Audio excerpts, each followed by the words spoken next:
Yun guys, yun. Medyo maulan na naman. Maulan hapon na naman. Yun nga, medyo nakakalungkot talaga yung nangyayari sa akin ngayong hapon. Kasi nga, yun nyo naman. Namatay yung tayo sa isa kong alaga dito. Iisa na nga, nag-iisang lovebirds na nga lang napatay pa. Paano na yan? Sino nang kakain ng seeds na yan? Puli sana kung kayo. O, yung iba. Wala eh. May ibang kakain yan, hindi siya lang. Visit. Ang nakakalungkot. Nakakalungkot talaga. Wala, ganun talaga siguro. Nakakalungkot na. Kasi patay siya. Siguro dahil hindi niya kaya mag-isa. Hindi niya kaya mag-isa o. Siguro mga makapasok sa isipan natin yan. Mga gusto nilang kumain ng seeds na yan.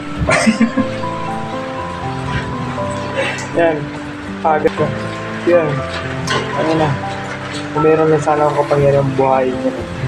Pwede, kaso lang wala eh. Meron lang tayo mangupal. Wala tayo ibang kapangyarihan, hindi mangupal. Hindi. Pero okay lang. Tatawa lang ako kasi wala eh. Pero nasa isang banda, nalulungkot talaga ako kasi namatay siya ng ganyan lang. Kaya pala siya namatay, nakalimutan ko nga pala siya pakainin. Grabe talaga.